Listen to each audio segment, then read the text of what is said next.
Hello बच्चों, कक्षा 11th की मैथ्स की ऑनलाइन क्लासेस में हमने एक्सरसाइज 1 अब तक स्टार्ट कर रखी थी और एक्सरसाइज 1 में हमने समुच्चों के कुछ ऑपरेशन सीखे, यूनियन, इंटरसेक्शन। उसी पर आधारित है प्रश्नावली 1.4 और 1.5। स्टार्ट करते हैं सवालों को। सबसे पहला क्वेश्चन, सवाल कह रहा है एक समुच्चय x नाम का 1 3 5, दूसरा समुच्चय है y नाम का 1 2 3। वो कहता है इन समुच्चयों का सम्मिलन ज्ञात करो। सम्मिलन ज्ञात करो, सम्मिलन मतलब यूनियन, x यूनियन y ज्ञात करो। सम्मिलन मतलब यूनियन, और यूनियन में क्या करते हैं, मिक्स कर देते हैं। दोनों समुच्चयों के अवयवों को मिक्स कर दो। 1 2 3 और कौन है 5, ये लो आंसर। सारे अवयव मिक्स कर दो। ठीक, इसी का तीसरा, एक आपको समुच्चय दिया गया है ए, वो कहता है x इस प्रकार है कि x एक प्राकृत संख्या है और 3 का गुणज है। x एक प्राकृत संख्या है और 3 का गुणज है। b नाम का एक समुच्चय जिसमें x एक प्राकृत संख्या है और वो कैसी है, x 6 से छोटी, x संख्या 6 से कम प्राकृत संख्या है। वो कहता है इन दोनों समुच्चयों का यूनियन ज्ञात करो। सम्मिलन मतलब यूनियन। तो बेटा बताओ समुच्चय ए कैसे बनेगा। 3 का गुणज, 3 का पहाड़ा और प्राकृत संख्या, तो 3 के पहाड़े 3 6 9 12 15 18 डैश डैश डैश। दूसरा समुच्चय कैसा है, 6 से छोटी संख्या है प्राकृत, तो 6 से छोटी कौन कौन सी संख्याएं, 1 2 3 4 5। कह रहा है यूनियन ज्ञात करो। ए यूनियन बी पूछ रहा है। ए यूनियन बी में क्या करते हैं, मिक्स कर दो। 1 2 3 4 5, ये अभी अब आ गए पूरे। फिर 6, 3 तो पहले लिखी दिया हमने, फिर 6 के बाद 9 12 15 डैश डैश डैश। सरल है बिल्कुल।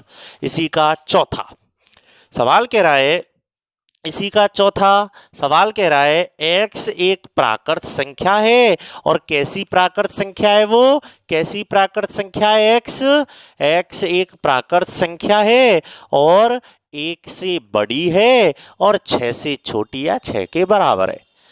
b x एक प्राकृत संख्या है और कैसी प्राकृत संख्या है, देखो क्वेश्चन अपनी बुक में, प्राकृत संख्या है और x 10 से छोटी और 6 से बड़ी है। वो कह रहा है यूनियन ज्ञात करो, ए यूनियन बी। तो पहले बेटाओ समुच्चय तैयार करो। बताओ प्राकृत संख्या ऐसी कौन कौन सी हैं जो 1 से बड़ी हो और 6 से छोटी या 6 के बराबर हो। 2 3 4 5 6। एक नहीं आएगा, बराबर नहीं है, देखो बराबर का चिन्ह नहीं है, 6 आएगा, बराबर का चिन्ह है। ठीक, बी बताओ, बी कैसी संख्याएं, बताओ बी में कैसी संख्याएं, 6 से बड़ी और 10 से छोटी। 6 से बड़ी 7 8 9 और 10 से छोटी।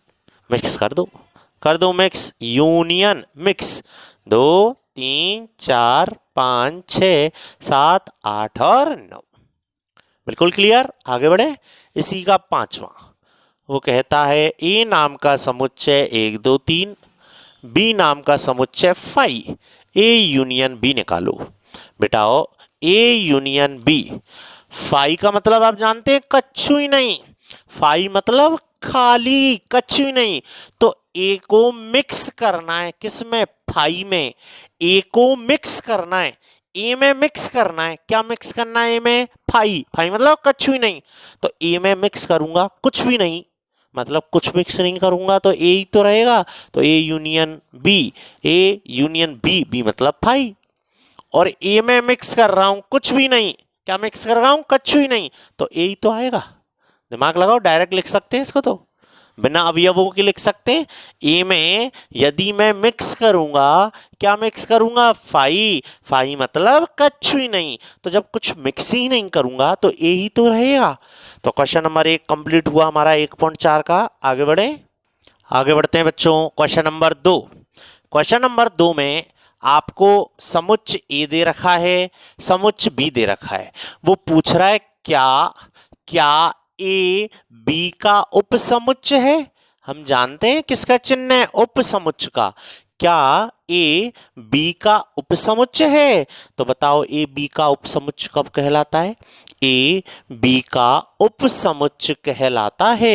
ए बी का उपसमुच्च कहलाता है यदि ए के समस्त अवयव बी में हो। ए के समस्त अवयव बी में हो।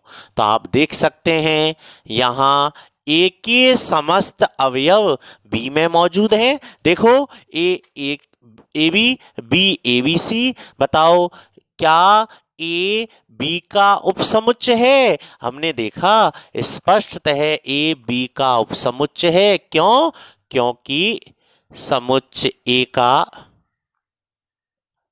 प्रत्येक अवयव समुच्च बी में मौजूद है। समुच्च ए का प्रत्येक अवयव समुच्च बी में मौजूद है, इसलिए ए बी का उपसमुच्च है। अब वो कह रहा है ए यूनियन बी और निकालो। ए यूनियन बी, तो बेटा ए यूनियन बी, ए और बी के अवयवन ने मिक्स कर दो। तो ए और बी के अवयव मिक्स करे तो ए बी और सी, ए बी सी आ गया। ए बी सी किसका मान है? बी का। ये लो आंसर आ गया। ठीक। क्वेश्चन नंबर तीसरा, वो कह रहा है यदि ए बी का उपसमुच्च हो तो ए यूनियन बी क्या होगा? अवयव नहीं दे रखे, दिमाग लगाना है। यदि ए बी का उपसमुच्च है मतलब ए के समस्त अवयव बी में मौजूद हैं। दिमाग लगाइयो, ए के समस्त अवयव बी में मौजूद हैं। तो ए यूनियन बी करेंगे तो क्या आएगा? ए यूनियन बी मतलब दोनों का मिक्स। तो आपने कहा इसके अवयव तो इसमें पहले से ही मौजूद हैं। ए के सभी अवयव, ए के सभी अवयव बी में मौजूद हैं। ए के सभी अवयव बी में मौजूद हैं, तो दोनों का मिक्स करूंगा तो बी तो आएगा। क्या आएगा? बी। क्यों? चूंकि समुच्च ए के समस्त अवयव बी में मौजूद हैं।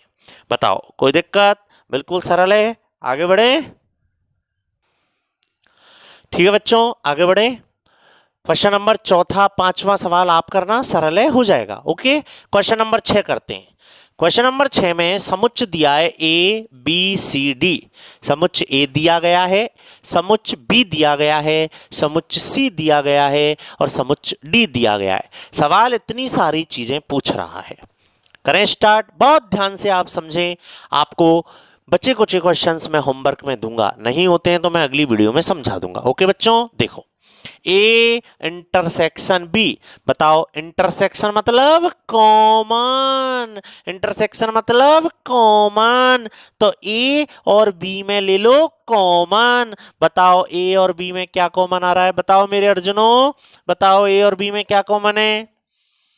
7 कॉमन है सर, 9 कॉमन है और 11 कॉमन है। आंसर खत्म, सरल है बिल्कुल। इंटरसेक्शन मतलब कॉमन। अब बताओ बी और सी का इंटरसेक्शन, बी और सी में कॉमन, इन दोनों में क्या कॉमन है? सर 11 कॉमन है, 13 कॉमन है। हो गया, खत्म।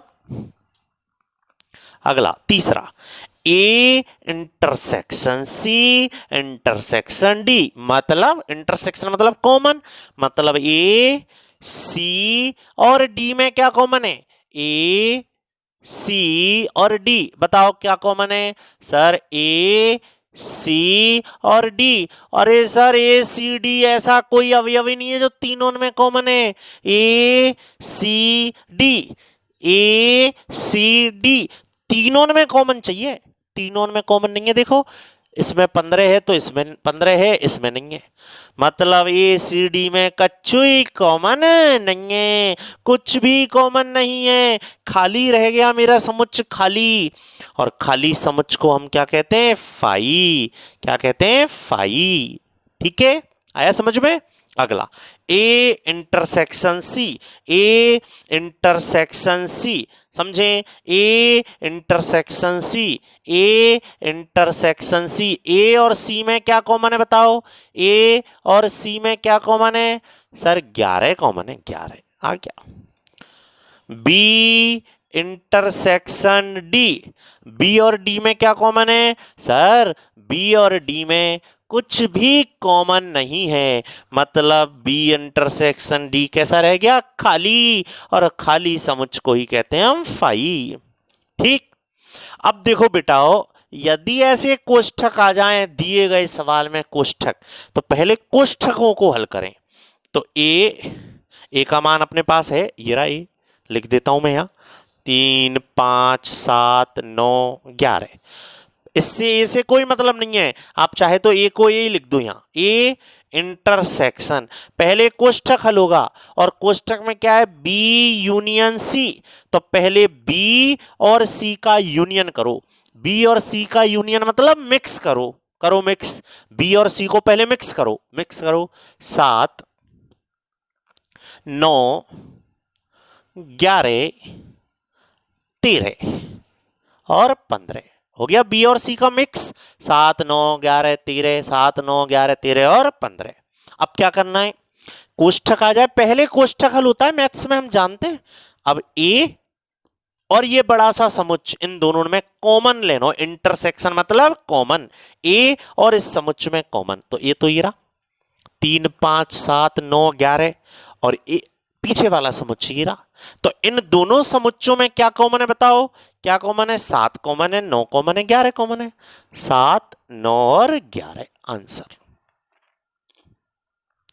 आया समझ में। ए इंटरसेक्शन डी, ए और डी बताओ दोनों में क्या कॉमन है, ए और डी में कच्ची कॉमन नहीं है, मतलब खाली रहेगा समुच्चय, खाली, और खाली मतलब फाई।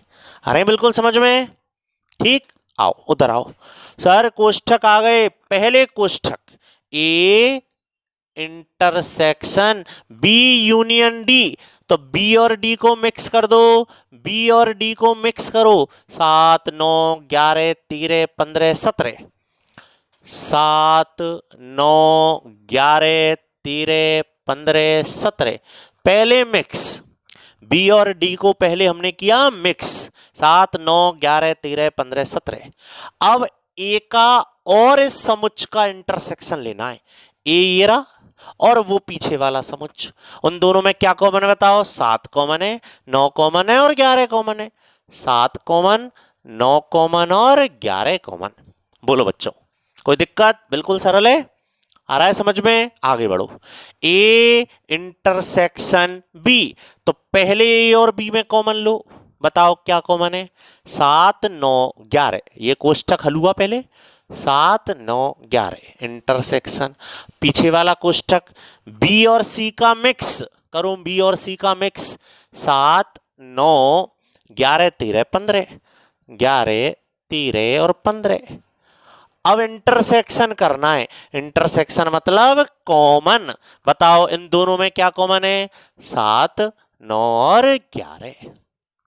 ठीक है बेटाओ, कोष्ठक आ जाए, पहले कोष्ठक हल करो, ए यूनियन डी, ए और डी का मिक्स करो, पहले ए और डी का मिक्स, 3 5 7 9 11 डी 15 17, पहले ए और डी का मिक्स, इंटरसेक्शन। अब बी और सी का मिक्स, बी और सी मिक्स करवाओ, बी और सी मिक्स, बी और सी मिक्स, 7 9 11 13 और 15 हो गए दोनों मिक्स। अब इस वाले का और इस वाले का दोनों का इंटरसेक्शन कॉमन, बताओ क्या कॉमन, 7 कॉमन 9 कॉमन 11 कॉमन और 15 कॉमन। देखो बच्चों क्वेश्चन नंबर 6 कंप्लीट करें, आप एक एक चीज समझें, कोई परेशानी है तो पूछें, ठीक है। देखो अब आराम से, ठीक है बच्चों, आराम से इस वीडियो को समझें और क्वेश्चन नंबर 7 तक कोशिश करें आप, 1.4 के क्वेश्चन नंबर 7 तक आप सवाल करें। ओके बच्चों, बाय बच्चों।